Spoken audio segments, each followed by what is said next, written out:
Bueno, pues gracias, buenas tardes. Es un placer, querido Antonio, mi admirado don Manuel Pizarro, que desde luego hablar después de ti es un riesgo, ¿eh? Me habéis puesto un torero por delante de lujo, y claro. Y José Luis, pues gracias a todos, profesor López Quintas, admirado desde aquellos años en los que el padre Bartolomé, que en paz descanse, nos presentó en Madre de Dios 34. Bueno, pues os voy a contar algo. Yo no tengo la soltura de don Manuel Pizarro, que me ha admirado porque ha hecho un esquema y una síntesis que nos da que pensar, plagada de densidad de ideas.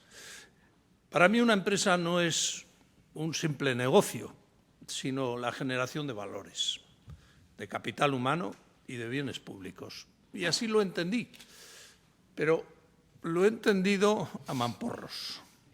Así vengo haciéndolo desde hace 40 años. Yo no tenía peces y tuve que aprender a pescar con aquellos jóvenes con los que empecé a compartir la vida, desde esa aventura de Chinchón maravillosa hasta Vallecas, etc.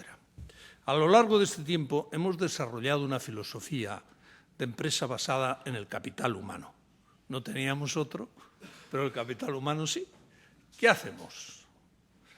Sabíamos que éramos pobres y pequeños y nos ha tocado asistir perplejos a esa transformación de la sociedad por la globalización que ha explicado muy bien el profesor Pizarro. He tenido la suerte de ser un observador privilegiado. Las sobremesas de un restaurante son muchas veces como un confesionario. Conoces a mucha gente que jamás se acercará precisamente a la iglesia.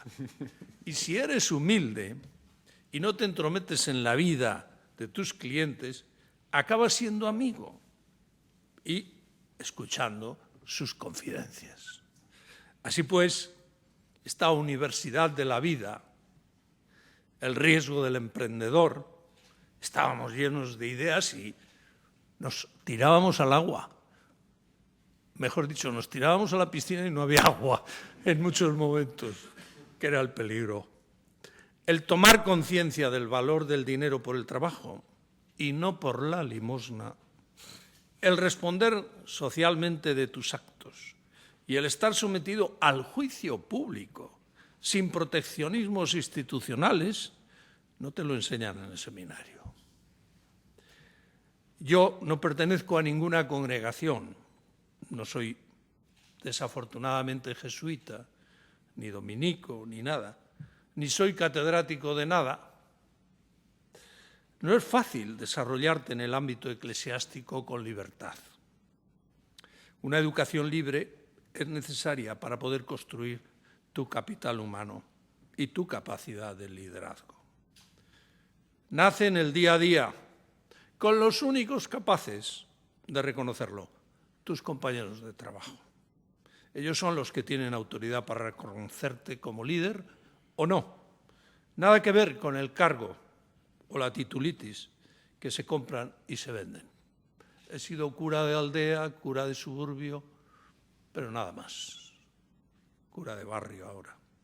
Cuando la vida te obliga a vivir con transparencia porque no tienes medios ni poder para tapar tus debilidades, tomas valor de la simple naturaleza humana y del descubrimiento de que tu debilidad, trabajándola y educándola, puede convertirse en tu fortaleza. Para ello, he procedido siempre con el respeto de la identidad de cada uno, de mi gente, cualquiera que sea su origen, su procedencia, su raza, su cultura, su credo. Tengo unos amigos musulmanes fantásticos, tengo unos amigos judíos que son la pera. Hoy me llamaba uno desde Jerusalén para decirle que le habían elegido presidente de la Confederación Sefaraz. Me he esforzado en poner en valor las condiciones de cada uno, de todo aquel que en el ámbito del trabajo he tropezado en la vida, pero de todo aquel que no se enroca en las trampas del mundo laboral. El fondo de reptiles del trabajo alberga mucho el desencuentro y la destrucción por el abuso de la autoridad y por la ambición personal. Ya no cabe la lucha de clases, sino el combate por la competencia. Aquello que en el círculo de Leonardo da Vinci me gusta leer, a lo que añadía la aventura, el desafío y el tiempo. Para crear capital humano, no creéis que es fácil. Tienes que ganarte al individuo, horas de convivencia de día y de noche, horas hasta superar, al menos intentarlo, sus hábitos de fracaso en muchos, de drogadicción, de falta de concentración, sus hábitos de hiperactividad anárquica, crear protocolos, sistemas que no existen, jugar con el afecto de la persona. El afecto es el camino de la educación. Me paso ahora todos los días en el colegio con mis profesores, con el equipo de educadores hablando de esto. Es la puerta que abre el desarrollo del capital humano. Sin afecto no se puede educar. El desafecto híbrido de cierto tipo de educación cristiana crea un desencuentro de la fe mortal. La fe para mí está más cerca del sentimiento que de la razón. Educar en la rutina no es educar. La educación es la base crítica para remodelar la economía. Estamos creando un nuevo paradigma de la educación en nuestro Colegio Santa María la Blanca de Monte Carmelo. Con la ayuda tecnológica de Microsoft, el sistema basado en el diagnóstico personal de cada alumno está ya en la nube, es interactivo, se llama EBI, Educación Básica Interactiva. Así he podido observar el mundo que me rodea. Vuestro mundo, empresarios y hacedores de capital. Con gran respeto, he pasado de la crítica fácil e irresponsable del curita de suburbio, metido a demagogo social, a sentirme implicado en la búsqueda del difícil equilibrio entre la economía y la ética.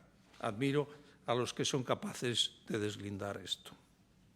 Cuando un mal manejo de la gobernanza del mundo nos ha traído esta profunda crisis, yo me he preguntado como vosotros, ¿y ahora qué pasa?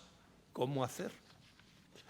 Pronto comprendí que no era una crisis de evolución, sino de transformación. Si las regulaciones del mercado, como ha dicho muy bien don Manuel Pizarro, no han podido con todo esto, ¿ahora qué? Si los organismos no sirven, ¿ahora qué? Muchos se resisten al cambio. Esperan, agazapados, volver al pasado, pero no se va a producir. Hay un nuevo modo de estar en el mundo. Nos está cogiendo por sorpresa. Las instituciones se resisten a la innovación. El poder es conservador. Tapa todo, oculta, esconde.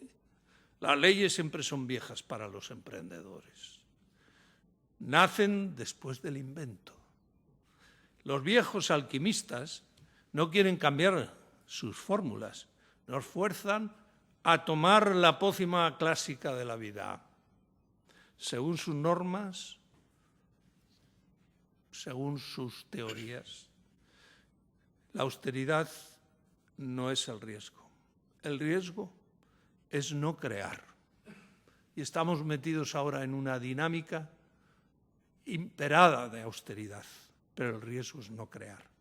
Los innovadores somos un peligro para la sociedad. La civil nos rechaza y la eclesiástica nos censura. Pero es tiempo de hacer cosas nuevas y distintas. Hay que conocer el riesgo de innovar. La crisis es una oportunidad. Para los solidarios es como un vendaval que nos descubre. Las experiencias, queridos amigos, tienen pies y manos. Las ideas solo tienen pensamientos. Cuando ellas toman forma, son acciones que producen experimentos. Durante 4 años me han llamado experimento con el sistema educativo del colegio.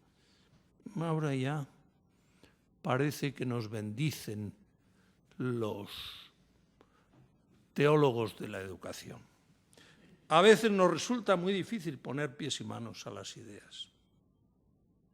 Nuestras experiencias son tan personales como cada uno de nosotros, pero hay que socializarlas y para ello hay que compartirlas en equipo. Y esto, nada que no se parte se puede compartir. Partir es un quebranto de uno mismo, es un quebranto de la unidad, a la que tanto nos gusta presentar como logro político, social, religioso. Y esto me lleva a trabajar con mi modesto equipo de gente joven y a dar de lo mío para que me den de lo suyo. Yo salgo ganando porque yo puedo dar experiencias, pero ellos nos dan juventud e ideas nuevas. Pero no todo el mundo lo ve así. Para hacer experimento hay que ser soñador hasta de las utopías realizables, aceptar la crítica con la que se hacen los criterios. La gente que no acepta la crítica no puede llegar a tener criterios. Este país no se va a levantar formando buenos candidatos en nuestras escuelas para multinacionales extranjeras, buenas escuelas de negocio y malas universidades en el ranking internacional. ¿Qué pasa aquí? Apostamos por la seguridad personal y no por el emprendimiento. La crisis nos está haciendo más egoístas. ¿A quién le interesa el futuro de este país? Se nos van los jóvenes con su cerebro bien puesto. Parece que no hay sitio para ellos. Sin embargo, es curioso observar que en esta crisis la empresa ha pasado a ser objeto de búsqueda de rentabilidades con bien público. Bill Gates expresó hace unos años en Davos la necesidad de que en los balances figurara una columna de inversión y de rentabilidad social. Daba así en una tecla del cambio en las perspectivas de una empresa como la suya, que estaba agotando el limón de la rentabilidad y sintiendo la amenaza de la competencia. Por la crisis ha llegado la hora de capitalizar el emprendimiento y por ello escuchar a los innovadores que tanto molestamos generalmente a las autoridades. No construyen su liderazgo sobre capital humano. Temen la competencia joven y pierden su autoridad. Hay una gran falta de liderazgo en la gestión de la administración, en el desarrollo de las empresas y en la gobernanza de los bienes públicos, incluida la Iglesia. Esto da pie a la hegemonía de las consultorías, a las que se va no solo para encargar informes de oportunidad de negocios, sino también a la caza de líderes, que a su vez necesitan equipos y no los tienen. Cazan a fulano, la necesidad y el oportunismo están creando un mercado submarino que desquicia las ofertas de trabajo. Pero el emprendedor, el cultivo del liderazgo, es patrimonio de las pequeñas empresas, a las que no les está ayudando ni los políticos ni las multinacionales, que no tienen la paciencia de formar. Y no digamos tantas fundaciones con presupuesto de 6, 7 millones que buscan ansiosamente proyectos. Y a veces, ¿qué proyectos, Dios mío? En esa línea de fundaciones prefieren pagar a los supuestamente bien formados en las empresas multinacionales, no cultivar el liderazgo. Esa casta muchas veces es personalista y es egoísta. Me pregunto, ¿estamos en manos de gente sin capital humano? ¿Acuden los buenos capitales humanos al servicio del bien público, a la política? En la Iglesia, donde no hay democracia interna, hay que confiar en el Espíritu Santo. Pero en nuestro mundo es la gestión la que devuelve a la persona, o no, su dignidad humana. Cada vez se consume más cantidad y más rápido de capital humano. Esta carencia agotadora la padecen los estados, las empresas, los partidos políticos y hasta la Iglesia, que tiene crisis de vocaciones. ¿Por qué? Porque faltan líderes, no del pensamiento. Hay tantos doctores titulados, teólogos, maestros de no sé cuántas cosas, sino de la acción. No doctores, sino actores. El Papa Francisco nos acaba de decir algo importante en este sentido, y está continuamente ahora insistiendo. Cuando en su continuo equilibrio del timón de la barca de Pedro habla de los compromisos. Le está tratando de dar la vuelta a esta iglesia complicada. Hay algo que lo voy a decir como final de esta pequeña intervención.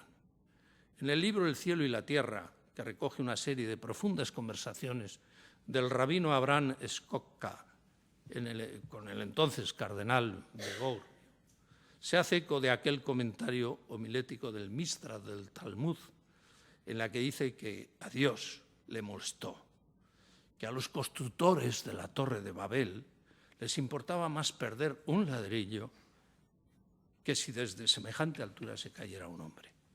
Eso es lo que pasa hoy. Es el juego entre el don y la tarea. El equilibrio tiene que ser exacto. El hombre tiene que progresar, pero volver a ser hombre. Si bien el que sembró y generó todo es Dios, el centro de lo material y de la gran obra divina es el hombre. En la realidad que estamos viviendo, lo único que importa es el éxito del sistema económico y lo último que importa es el bienestar de todos los hombres.